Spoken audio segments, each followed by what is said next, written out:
Well, hello there. Another Sunday, another video. We have talked about everything so far, so we're now at closing. We're just a couple days, a few days away from closing. We already got the contract accepted, the earnest money, Irene, the option period is over, and we got through the inspection. We did the final walk, and the bank, the lender, has already approved and run everything through underwriting. What's next? A couple days before, the title already got ready and clear everything up. Your house got a history and checked out all the liens. Anything that could stop closing is already through survey and everything. The lender now is going to send you what we call a CD, the final disclosure of your, that's from the lender, the final disclosure on your loan. And you should quickly take a look at it, because if you agree that 7% with 1% accusation fees, and I told you they're going to give you this and that for free, and then it's not there, make sure you communicate. You still have time. That needs to be done a minimum of 48 hours before closing. Once this is done and you checked it, it is sent to title, and then the title will make you a day to go close it. As a seller, it's pretty simple. You just go in and sign and bring the keys. Bring the keys, the remote for your garage. Simple. Make sure your house is clean.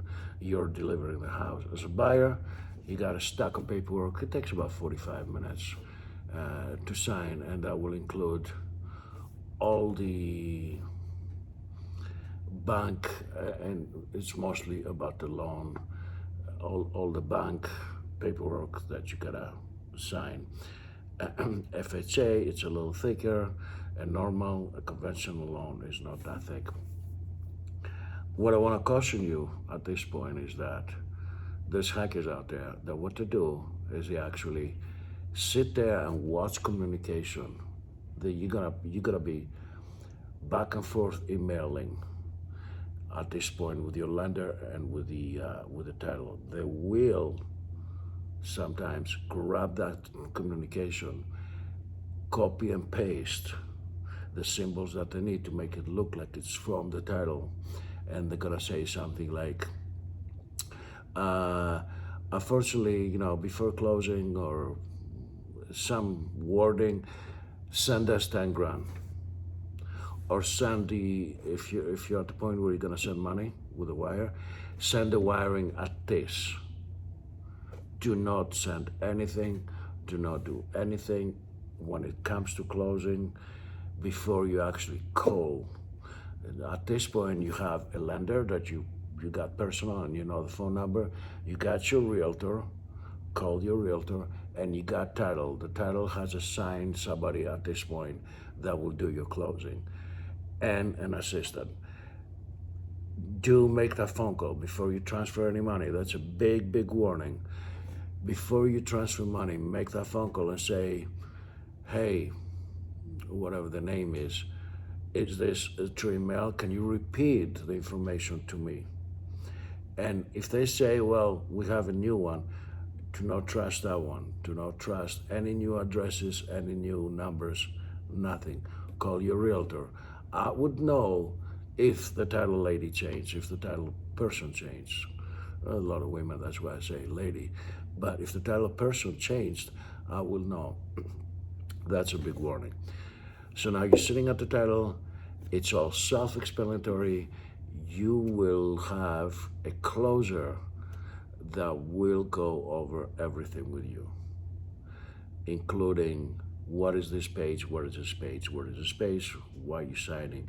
If you were just signing, it'd take 5 minutes, you know what I mean? Just, but she will explain what is this paperwork, what is this paperwork, what is this paperwork. Now, the title company here in Texas does all the filing too, all the electronic filing. So your new title is filed electronically. Uh, all the bank lender paperwork is sent to lender. And although you're gonna leave that closing and you're gonna think you own the house, you do not own the house yet. Reason being, it has not been funded. The lender has to get all the paperwork that you signed, and they have to go through underwriting one last time. And then if there's nothing wrong in that paperwork, I have closed, I don't know, 1,000 deals, and no once it has been when you were called back to sign something different. It usually goes right through smoothly, but if you early enough in the day, you get funded the same day. If you late in the day, let's say you couldn't close at 11, 12, and you're closing at 4, now remember all these companies, everybody go home at 5. So you will not get funded until next day. So heads up, if you got the moving truck already loaded and ready to go, and they tell you you're gonna close at 4, say no, I wanna close earlier. I wanna close at 9, 9:30, 10, whatever is the first available for them. And if you had everything ready with the lender and everything else, there is no reason why you couldn't close earlier as long as they have that availability. And there will always, if you tell them the reason, they will always kind of like make space for you, have an assistant close instead of the closer themselves, with the closer just overlooking the paperwork. And after that, you'll get the keys. Welcome to your new house. You did it. It is a very, even if you bought a lot of houses, it's a very emotional time. It's a very happy time. If you're buying a second house, a rental, whatever it is, it's still the same way. You just opened the door to a whole new future, to a whole different reality, to a whole different level in reality. Enjoy your house. If your realtor is very good, he would tell you a few things that you gotta do. Let me tell you right now, I called a lady this last week, and we're on the phone. She wants to sell the house, and I said, okay, can you please give me the address because I find two. She goes, oh yeah. We bought the land next door, and we made them both one. I'm like, oh, okay, that's why I find two, under your name. These are public information. It's tax information. And then I'm looking at the taxes, and she's got no exceptions. So I'm like, are you living in the house? She owned the house for 10 years. Are you living in the house? She goes, yeah. I said, have you never filed for a homestead exception? It's not a ton of money. It doesn't cut your bill in half, but it will save you, I believe it's like 25% of the school tax, et cetera, et cetera. She haven't filed it because her realtor never told you about that. Yeah, if your realtor is good, she's gonna, tell you about a few things like this. If another thing I wanted to say, if you're paying the HOA monthly, my advice is if it's small, $300-400, and you got it paid at once, get that out of the way. I've seen HOA payments being late, lost, whatever. The house was sold a couple of years ago. That lady from $550, she had to pay like $1,800 because she fought it. And she said, yeah, I paid you, and I guess the check got lost, whatever, and she had to pay lawyer fees. So pay it all at once, and get it over with. The best way to pay these days is direct deposit. Checks get lost, checks get stolen. It literally is direct deposit, or hand carry it. Hand carry it and get a receipt right there and there.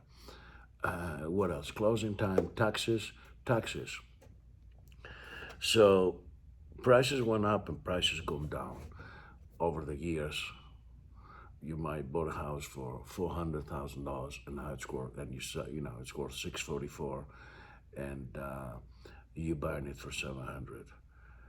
The tax man is gonna come around. You got a deal at $700. The house was $850, and you stole it.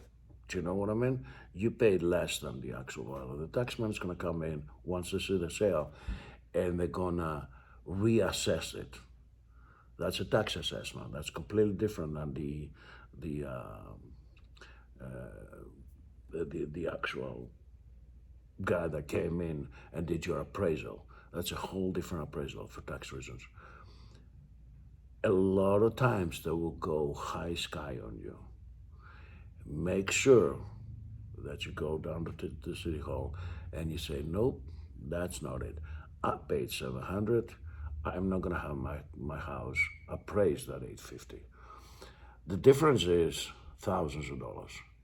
And over the years, maybe even $100,000 on taxes, $2,000 a year for 10 years. That's 20 grand. So go, and every year you should, if you see it jump up, you should get your realtor that sold it to you, or somehow get a market analysis, see if they're right. They can't really raise it like crazy, but sometimes they do. What else do we talk about? So yeah, water, electric, turn everything your name. Make sure you got everything set up, garbage disposal.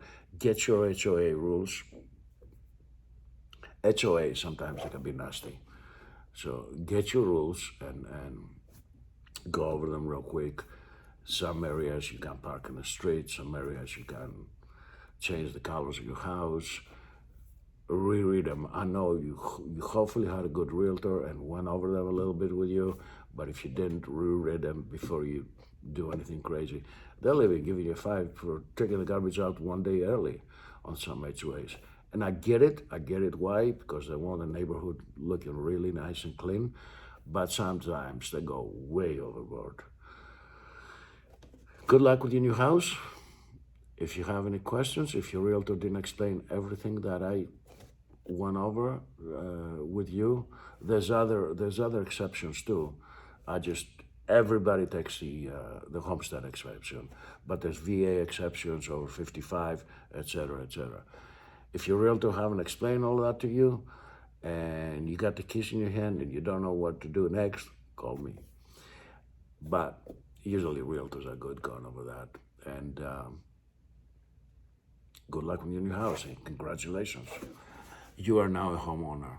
Your net worth just jumped up, and if you keep the payments on time, you're gonna be running around with an 800 plus credit score.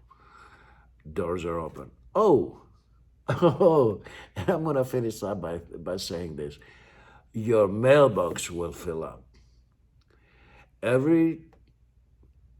You know what I was gonna say, Tom. Yeah, you're gonna get mail everywhere. Everywhere's gonna be offering you stuff. That's gonna slow down after a little bit. And then there's guys that say, well, I can fill the tax paperwork for you. And you're like, the title did it. But they're gonna try to charge you $49, $149, something like that for stuff that you either can do yourself for nothing or the title did it. One thing that I find out lately that's very beneficial to you, sorry about that, is the gearing up for the green deal. And I don't know if you're against it or not, but the point is that there's some huge benefits to have the solar panels on your roof. So you're gonna get 10 of them probably, different companies. Sort through them and see who's the best deal. Google it, maybe YouTube it to see what works the best for you. If you do have a Tesla, highly suggest you have a solar panel up on the roof. You're gonna be driving that Tesla with zero cost if you plug it in every night. And other than that, again, congratulations. This is Nikos Kurtis. I'm a realtor here in San Antonio with the agency Texas. My information is right underneath this. This took a little longer than I thought, but I hope I gave you a whole bunch of information about the whole process from start to finish.